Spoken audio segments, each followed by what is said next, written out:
अवतार मेहर बाबा की जय।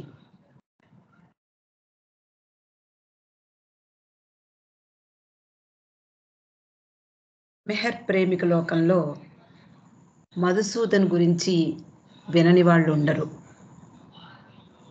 ఆయన గురించి ఈరోజు కొన్ని విషయాలు తెలుసుకునే ప్రయత్నం చేద్దాం. ఆయన పేరు మధుసూదన్ శ్రీధర్ పుండ్. ఇతడు 1927 జూలై 10వ తేదీన సతారా జిల్లాలో ఒక పల్లెటూరులో జన్మించడం జరిగింది. కొన్ని కారణాల వలన వారి కుటుంబాన్ని పూనా నగరానికి మార్చుకున్నారు. కానీ ఆ వెంటనే అతని తండ్రి అలాగే అతని సోదరుడు అకస్మాత్తుగా మృతి చెందారు. కుటుంబ భారం అంతా మధుసూదన్పై పడింది. అలాగే అతని మరో సోదరుడు కూడా ఉన్నాడు. అతడు కూడా ఆ కుటుంబ భారంలో పాలు పంచుకున్నాడు. కొన్ని రోజులకు మధుసూదన్ పూనా మెడికల్ కాలేజీలో ల్యాబ్ అసిస్టెంట్గా పనిచేసాగాడు. అతడు జన్మతః సౌమ్యుడు. అందరినీ ఆకట్టుకోగలిగిన కంఠస్వరం అతని స్వంతం.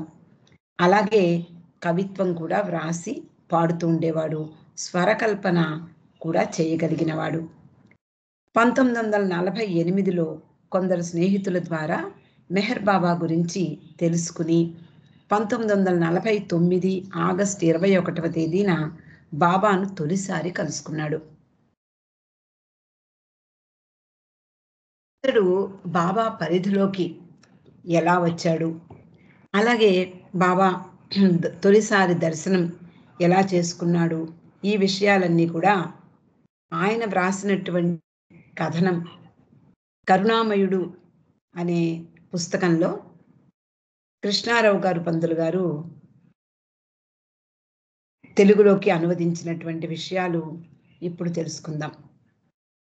అతనికి అప్పుడు 16 సంవత్సరాల వయస్సు. కానీ శారీరకంగా, మానసికంగా, ఆర్థికంగా కూడా పరిస్థితి ఏమీ బాగుండేది కాదు. తరచూ అనారోగ్యంతో మంచం పట్టేవాడు. అతని కుటుంబీకులందరూ అతని గురించి ఆందోళన చెందుతూ ఉండేవారు. అతనికి సంగీతం అంటే చాలా ఇష్టం. అతని బంధువు అయినటువంటి అలాగే అతని బావగారైనటువంటి ఒక వ్యక్తి ఎలాగైనా ఈ మధుసూదన్ తన ఆ స్థితి నుండి, అంటే ఎప్పుడు అనారోగ్యంతో అలాగే మానసికంగా కూడా బాధపడుతూ ఆర్థికంగా ఇబ్బందులకు లోనవుతూ అలాంటి పరిస్థితుల్లో ఉన్న అతడిని ఎలాగైనా కొంచెం మెరుగుపడేలా చెయ్యాలి అని ఉద్దేశంతో ఎవరైనా ఒక వ్యక్తి వచ్చి అతనికి ఏదైనా మంచి బోధిస్తే బాగుంటుంది అని భావించాడు. ఆ సమయంలో హైదరాబాద్ నుండి ఒక వ్యక్తి పూనా నగరానికి ట్రాన్స్ఫర్ అవ్వడం, అతనితో ఈ మధుసూదన్ బావకు పరిచయం అవ్వడం జరుగుతుంది. ఎలాగైనా బతిమాలి ఆ వ్యక్తిని మధుసూదన్ ఇంటికి తీసుకొచ్చాడు. మధుసూదన్ పరిస్థితి గురించి చెప్పి ఉండొచ్చు. అలాగే అతనిలో సంగీతాభిలాష, సంగీతం పట్ల ఆసక్తి గురించి కూడా అతనికి తెలిపి ఉన్నాడు కాబోలు. అతను రాగానే హార్మోనియాన్ని శృతి చేసి పాడడం ప్రారంభించాడు. హిందీలో ఎంతో చక్కటి స్వరంతో మంచి బాణీలో పాడడం ప్రారంభించాడు. మధుసూదన్ విని భజన గీతాలా అయితే నాకొద్దు, నాకంతగా ఇష్టం లేవవి అని నిర్మోహమాటంగా చెప్పాడు. చిన్నతనం నుండి సాధువులు, భజనలు అంటే ఇష్టం ఉండేది కాదు. ఆ వ్యక్తి నువ్వు మొదట విను, నీకిష్టం లేకుంటే చెప్పు, అప్పుడే మానేస్తాను అని చెప్పడం జరిగింది. అలా ఆ గాయకుడు అనగానే సరే వింటాను అని వినసాగాడు మధుసూదన్. ఏ గీతాలైనా చక్కని హిందీ బాణిలో బహుశ్రావ్యంగా పాడటంతో మధుసూదన్కి కూడా కొంచెం ఆసక్తి ఏర్పడి పూర్తిగా ఆయన పాటలు వినడం జరిగింది.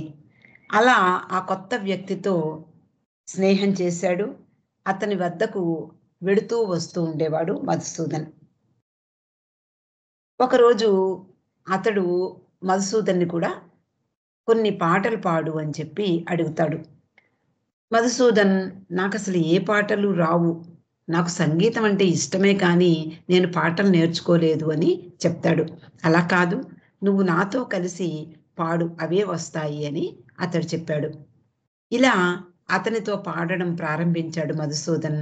అలా పూనా నగరంలో జరిగే సత్సంగాలకు, అలాగే పూనాలో జరిగేటటువంటి అనేక ప్రదేశాలలో భగవంతుని కీర్తనలను ఆలాపిస్తూ వీళ్ళిద్దరూ కూడా తిరుగుతూ ఉండేవారు.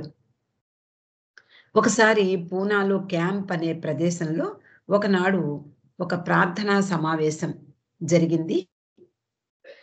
అక్కడ సుభద్ర అనే శాస్త్రీయ సంగీతంలో ప్రావీణ్యురాలైనటువంటి ఆమె సంగీతాన్ని వినడం జరిగింది.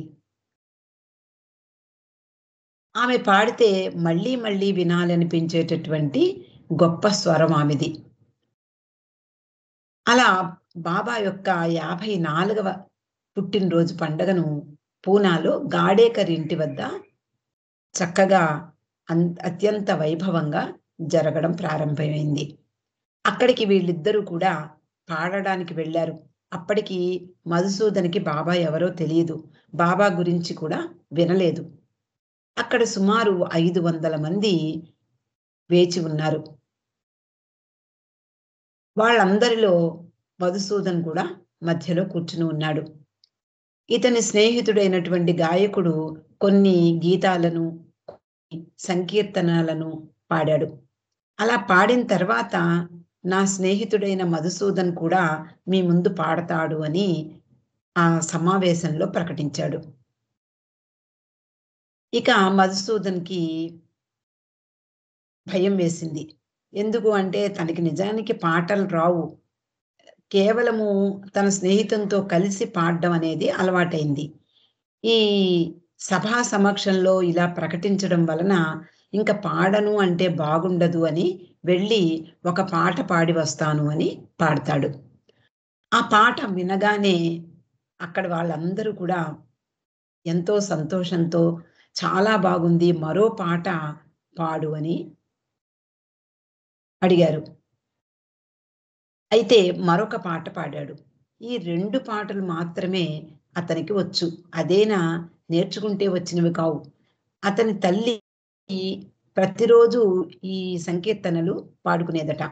ఆ పాటలు 2 విని విని ఇతనికి కంటతా వచ్చాయి. అందువలన 2 పాటలు పాడేశాడు. ఇంకా బావుంది, మరో పాట పాడవలసిందిగా వాళ్ళందరూ కోరారు. అప్పుడు నాకింక పాటలు రావు. ఈ 2 పాటలే మా అమ్మ దగ్గర నేర్చుకున్నాను అని చెప్తాడు. పర్వాలేదు, పాడిన పాటలే మళ్ళీ పాడమన్నారు. వన్స్ మోర్ అన్నట్లుగా మళ్ళీ పాడాడు అతడు. అప్పుడు ఆ సమావేశానికి బాబాకు అత్యంత సన్నిహితుడైనటువంటి అబ్దుల్ ఘనీ మున్సిఫ్ కూడా వచ్చాడు. నిజానికి ఆ సమావేశంలో సంగీతం పట్ల అభిలాష ఉండి మధుసూదన్ పాల్గొన్నాడే కానీ అక్కడ బాబా సంకీర్తనలు జరుగుతున్నాయి, అలాగే బాబా గురించి అక్కడ మాట్లాడుతున్నారు అనే విషయం ఇతనికి పట్టలేదు. అతనికి తెలియలేదు. ఎవరో బాబా ఫోటో చూపించారు. ఆయన ఎవరో తెలుసా అని అడిగారు. అడిగితే ఏముంది, ఈ కుటుంబ పెద్ద ఎవరో అయ్యుంటారు అని మధుసూదన్ చెప్పాడు. కాదు కాదు, ఆయన అవతార్ మెహర్ బాబా అని అక్కడ వాళ్ళు చెప్పారు. మధుసూదన్ బాబాలంటే నాకు పెద్ద ఇష్టం లేదు. ఓహో అలాగా, నాకే బాబాలు అక్కర్లేదు అని అన్నాడు.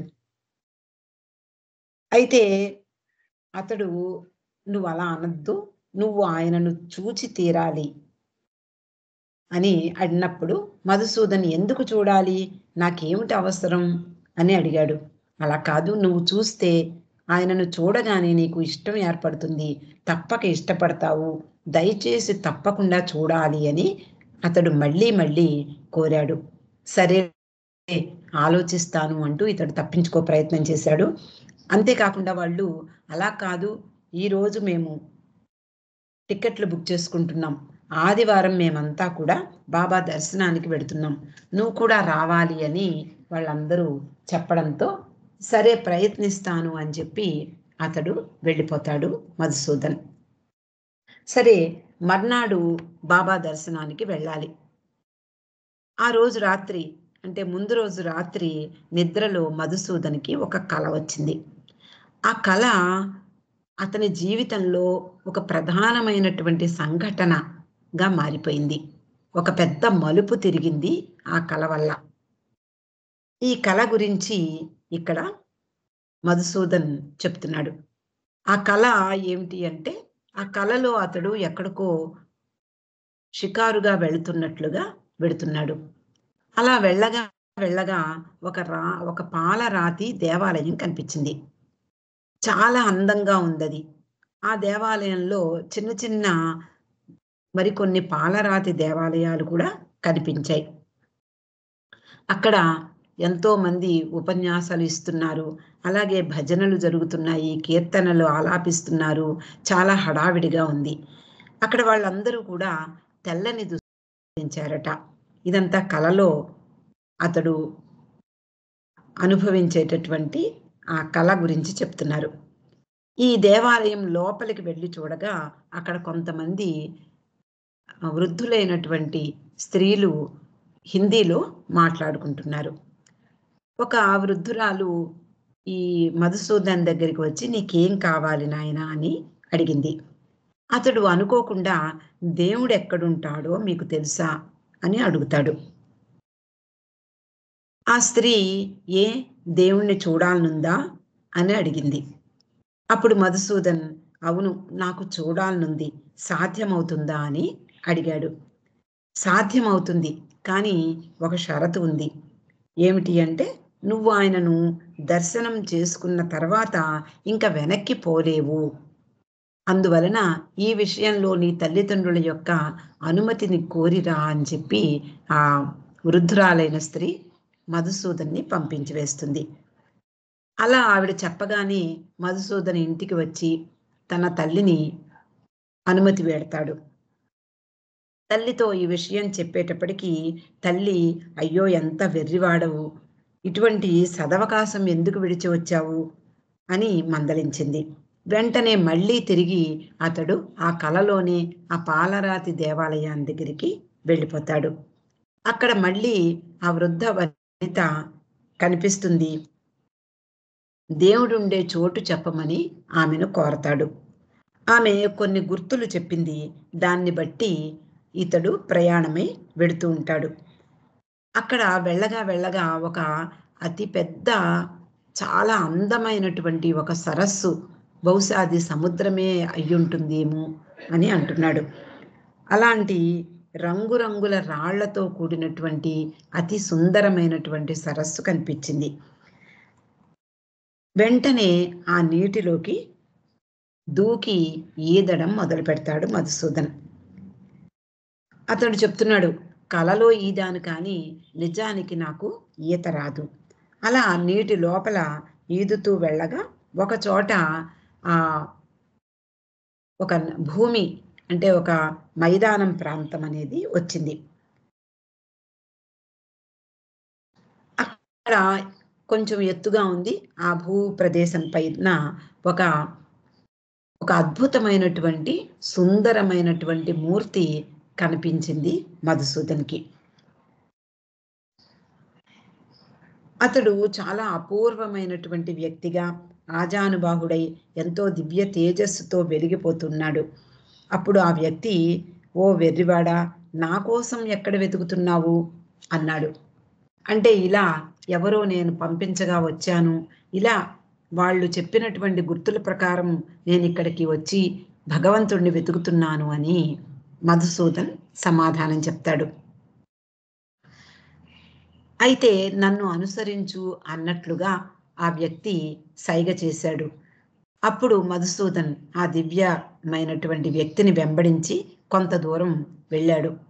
అలా కొంత దూరం వెళ్ళిన తర్వాత ఆ వ్యక్తి అదృశ్యమవుతాడు. మళ్ళీ ప్రత్యక్షమవుతాడు. మళ్ళీ అంతర్హితుడవుతాడు. చివరకు ఆ వ్యక్తి చుట్టూ ఉన్నటువంటి ఒక మహా తేజస్సు మాత్రమే ముందుకు కదిలిపోతున్నట్లుగా కనిపిస్తుంది. అలా ఇతడు కూడా ఆ దివ్య తేజస్సును వెంబడించి ఇంకా ముందుకు వెడతాడు. అక్కడ ఒక తెల్లని కృష్ణ దేవాలయం కనిపిస్తుంది.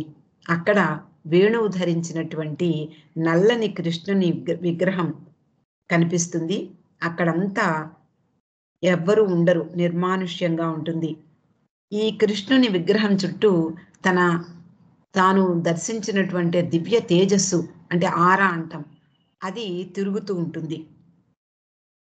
అక్కడ తనని ఎవరో పాట పాడమన్నట్లుగా వినిపిస్తుంది.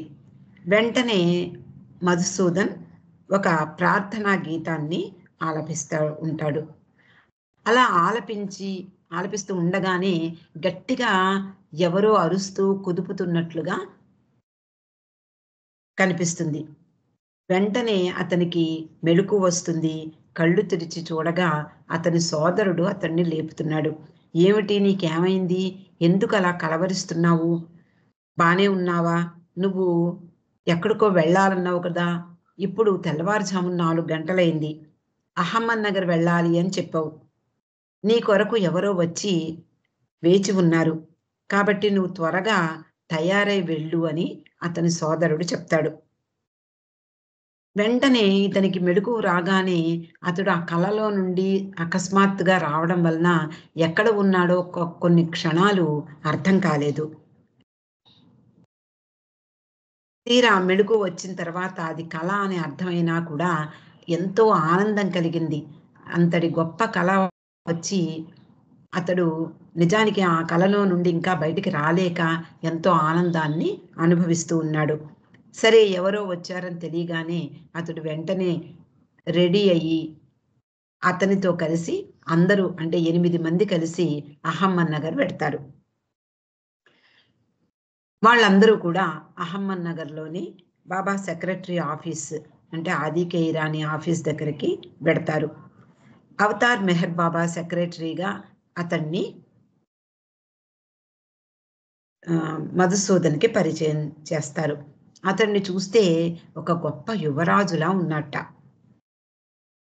ఆది కే ఇరానీ వీళ్ళని అడుగుతాడు. "ఏమిటి మీరు పూనా నగరం నుండి వచ్చారా? బాబా ఏకాంతవాసంలో ఉన్నట్లు ఆ విషయం మీకు తెలియదా? ఈ సమయంలో బాబా దర్శనానికి అనుమతి కూడా లభించదు అని మీకు తెలుసు కదా! మిమ్మల్ని ఎవరు రమ్మన్నారు?" అని సూటిగా ప్రశ్నించాడు. అప్పుడు మధుసూదన్‌కి కొంచెం చిరాకుగా అనిపించింది. ఏమిటి బాబాకు సెక్రటరీ అయినటువంటి వ్యక్తి ఇలాగా మాట్లాడుతున్నాడు అంటూ, సరే పోదాం పదండి వెనక్కి వెళ్ళిపోదాం అని మధుసూదన్ అన్నాడు. మిగిలినటువంటి బాబా ప్రేమికులు ఆది కే ఇరానీతోటి ఇలా అంటారు. "మేము బాబాని ఇదివరలో దర్శించాము. కానీ కొందరు స్నేహితుల్ని మాతో పాటు ఇప్పుడు తీసుకొచ్చాం. బాబాను మేమేమీ అడగం. దూరం నుండి ఆయన్ని దర్శించి వెళ్ళిపోతాం" అని అడుగగా ఆది సరే అన్నాడు. అయినా కూడా దర్శనం అవుతుంది అని నేను మీకు మాటివ్వలేను. బాబా ఏకాంతవాసంలో ఉన్నారు. కాబట్టి నేను మీకు మాట ఇవ్వలేకపోతున్నాను. కానీ ఒక అవకాశమైతే ఉంది. బాబా ఈరోజు మెహరాబాద్ వెళ్లారు. తిరిగి మెహరాబాద్‌కి వచ్చేటప్పుడు ఈ రోడ్డు గుండానే వెడతారు. అలా వెళ్ళినప్పుడు మీరు దర్శనం చేసుకోవచ్చు. కానీ ఏ టైంకి వస్తారో నాకు తెలియదు. దారిలో వేచి ఉంటే మీకు అవకాశం కలగవచ్చు అని ఆది కే ఇరానీ చెప్తాడు. ఆ ప్రేమికులు ఆదిని ఈరోజు బాబా కారుని ఎవరు డ్రైవ్ చేస్తున్నారు అని అడుగుతారు. ఆది కే ఇరానీ నేనే కదా అన్నాడు. అయితే ఇంకే అయితే ఇంకే మమ్మల్ని చూడగానే కారు కొంచెం నెమ్మదిగా పోనిస్తే చాలు ఆయనను ఒక్కసారి దర్శనం చేసుకుని వెళ్ళిపోతాము అని వాళ్ళు ఆది కే ఇరానీని రిక్వెస్ట్ చేశారు. ఆది కూడా సరే అలాగే అని చెప్పాడు. ఈ ప్రేమికులందరూ కూడా మధుసూదన్‌తో కలిసి అందరూ మధ్యాహ్నం భోజనం చేసి మధ్యాహ్నం 1 గంట నుండి సాయంత్రం 7 గంటల వరకు అహమ్మద్‌నగర్ రైల్వే స్టేషన్ దగ్గర ఉన్నటువంటి రోడ్డు సమీపాన వేచి ఉన్నారు బాబా రాక కోసం. కానీ బాబా కారు ఎప్పటికీ రాలేదు. అప్పుడు మధుసూదన్ అతని స్నేహితులతో అంటాడు, ఇప్పుడు 7 గంటలు దాటిపోయింది. ఇప్పుడు కనుక చిట్ట చివరి బస్సు అందుకుంటే మనం పూనా నగరానికి వెళ్ళిపోవచ్చు. అందులో నేను ఉదయమే నా డ్యూటీకి వెళ్ళి అందుకోవాలి. కాబట్టి ఇప్పుడు వెళ్ళిపోదాము అని అతడు అంటాడు. అయితే బాబా ఎటువైపు నుంచి వస్తారు? మెహరాబాద్ ఎటువైపు ఉంది అని అడగగా ఒకవైపు చూపిస్తారు వాళ్ళందరూ. సరే మధుసూదన్ అటువైపు తిరిగి 2 చేతులతో నమస్కరించి, ప్రభూ నువ్వెక్కడున్నా సరే ఇవే నా నమస్కారాలు. నేను వెళ్ళిపోతున్నాను అని చేతులు జోడించి నమస్కారం చేస్తుండగా ఒక విధమైనటువంటి ఒక దివ్య తేజస్సు ఈ మధుసూదన్ చుట్టూ ఆవరించి ఉంది. ఇంతలో ఒక మెరుపులాగా బాబా కారు వచ్చి ఆగింది. ఎక్కడైతే అంటే అంతకు ముందు రోజు మధుసూదన్ కలలో ఎవరైతే ఒక దివ్య పురుషుణ్ణి చూశారో ఆ దివ్య పురుషుణ్ణే ఇక్కడ కారులో కనిపించారు. ఆ దివ్య మంగళ విగ్రహం కారులో కనిపించగానే అతనికి స్పృహ తప్పిపోయింది. వీళ్ళందరూ కూడా మిగిలిన వాళ్ళందరూ బాబా కారు వచ్చి నెమ్మదిగా పోతున్న సమయంలో వీళ్ళందరూ బాబా దర్శనానికై ముందుకి వెళ్ళారు. ఇతడు స్పృహ తప్పి కింద పడిపోవడం ఎవ్వరూ గమనించలేదు. ముందుకు వెళ్ళారు. ఎందుకు అంటే అందరూ కూడా బాబా దర్శనాన్ని వాంఛిస్తున్నారు కాబట్టి. అలా ఇంతలో బాబా ఆది కారుని ఆపమని కింద పడిపోయినటువంటి మధుసూదన్ వైపు సూచించారు. వెంటనే మిగిలిన అక్కడ స్నేహితులందరూ కూడా వెనక్కి తిరిగి వచ్చి కింద పడిపోయినటువంటి మధుసూదన్ని ఎత్తుకుని బాబా కారు దగ్గరికి మోసుకు వచ్చారు. అప్పుడు బాబా మధుసూదన్ని దగ్గరగా రమ్మని అతని తలపై చేయి వేసి నిమిరారు. నీవు నాకు తెలుసు, నేను నిన్ను ప్రేమిస్తున్నాను అని చెప్పారు. అంతే. ఆ తర్వాత చాలాసార్లు మహాబలేశ్వర్లోను అలాగే గురుప్రసాద్‌లోను ఇలా అనేక సార్లు బాబాను దర్శించుకునే అవకాశం మధుసూదన్‌కి కలిగింది. ప్రభు యొక్క సన్నిధానంలో అనేక పాటలు, గేయాలు వ్రాసి పాడేవాడు. 1949 ఆగస్టు 21వ తేదీన ఈ మొట్టమొదటిసారి బాబాను కలిసి బాబా యొక్క దివ్య దర్శనాన్ని పొందినటువంటి ఆ దృశ్యం తర్వాత మరెప్పుడూ కనిపించలేదట. అంతటి అపురూపమైనటువంటి ఆ దృశ్యాన్ని పదే పదే అతడు స్మరించుకునేవాడు. ఈ అనుభవాన్ని ఎప్పుడూ ఎవరికీ చెప్పలేదట. ఎందువలన అంటే ఇదంతా అందరూ బాబా మహిమ అని అనుకుంటారు. బాబా ఏమి మహిమలు చెయ్యను అని చెప్పారు కాబట్టి అనంత శక్తిమయుడై ఉండి ఈ అవతారంలో ఆయన 100కి 100 పాళ్ళు జ్ఞానాన్ని విడుదల చేస్తూ ఉన్నారు. బాబా అవతార ప్రకటన అవగానే శక్తి, ఆనందము విడుదలవుతాయి. బాబా మహిమ ఏమీ చెయ్యనని నేను నమ్ముతున్నాను అంటాడు మధుసూదన్. కానీ ఇక్కడ నేను చెప్పినటువంటి అనుభవం నిజంగానే నాకు కలిగింది. నేను అటువంటిదేమీ మనసా, వాచా నేను కోరుకోలేదు. నాకు చిన్నతనం నుండి ఆధ్యాత్మిక సాధనలు, అలాగే సాధు పుంగవులు అంటే నాకు అస్సలు ఇష్టముండేవి కావు. ఎందుకు అంటే హిందూ దేశంలో ఆధ్యాత్మికత పేరు మీద తాము సద్గురువులమని, సాధువులమని ఎంతోమంది ప్రజలను వంచిస్తూ ఉన్నారు. అలాగే మా ఇంట్లో చిన్నతనంలో నిత్యము అనేక విగ్రహారాధనలు, పూజలు, పునస్కారములు జరిగేవి. ఒకనాటి రాత్రి అందరూ నిద్రిస్తూ ఉండగా విగ్రహాలన్నిటినీ నదిలో నేను పారవేశాను. తదుపరి కొద్ది కాలానికే నేను బాబా పరిధిలోకి వచ్చుట జరిగింది అని మధుసూదన్ చెప్పాడు. తర్వాత మధుసూదన్ బాబాను అనేక సార్లు దర్శించుకున్నాడు. అతడు అనేక కీర్తనలు బాబాపై వ్రాసి స్వరపరిచి స్వయంగా బాబా ముందు అవకాశం ఉన్నప్పుడల్లా తన బృందంతో కలిసి పాడుతూ ఉండేవాడు. బాబా కూడా చాలా సంతోషించారు. బాబా సూచన మేరకు ఆయన వ్రాసిన కీర్తనలు 2 సార్లు పబ్లిష్ అయ్యాయి. దివ్య సనాతన అనే హారతి కూడా వ్రాసి బాబా ముందు పాడడం జరిగింది. 1959 మే 14న మధుసూదన్ సుభద్రల వివాహం బాబా సమక్షంలోనే గురుప్రసాద్‌లో జరిగింది. ఆ సందర్భంలో బాబా తనకు ఉపాసిని మహారాజ్ స్వయంగా ఇచ్చిన షాల్‌ని వీళ్ళ ఇద్దరికీ అంటే వివాహ సందర్భంలో బాబా బహూకరించారు. బాబా నుండి అరుదైన కానుక లభించిన సుభద్ర, మధుసూదన్‌లు ధన్యజీవులు.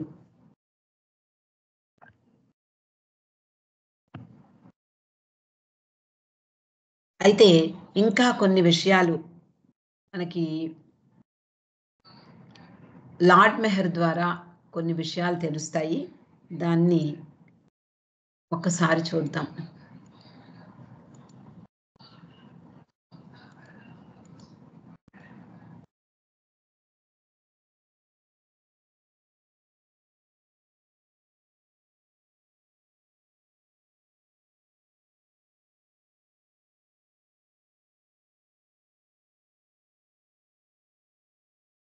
ఇక్కడ మహాబలేశ్వర్‌లో జరిగినటువంటి ఒక విషయాన్ని లార్డ్ మెహర్‌లో చెప్పబడింది.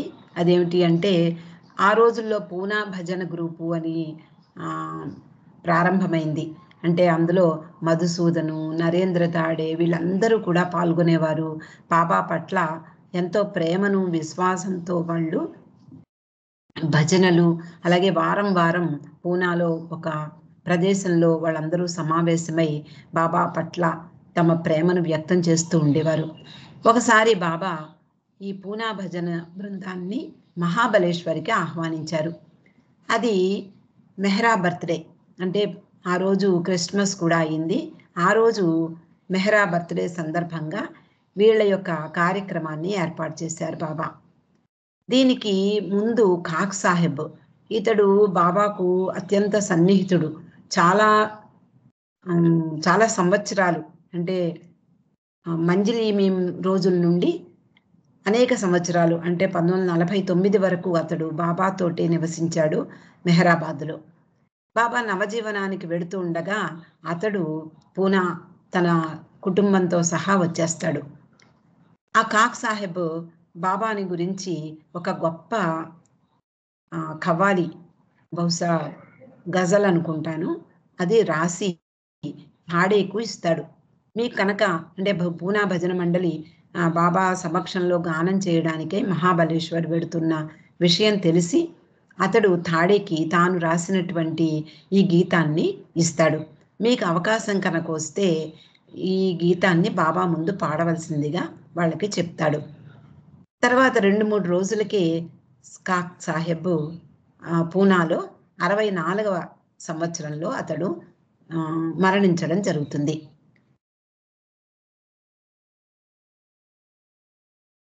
ఇతడు అసర్ సాహెబ్‌తో కలిసి అంటే మంజిలీ మీంలో ఉన్న సమయంలో ఉపాసిని మహారాజు యొక్క జీవిత చరిత్రను ఉర్దూలో రాస్తాడు.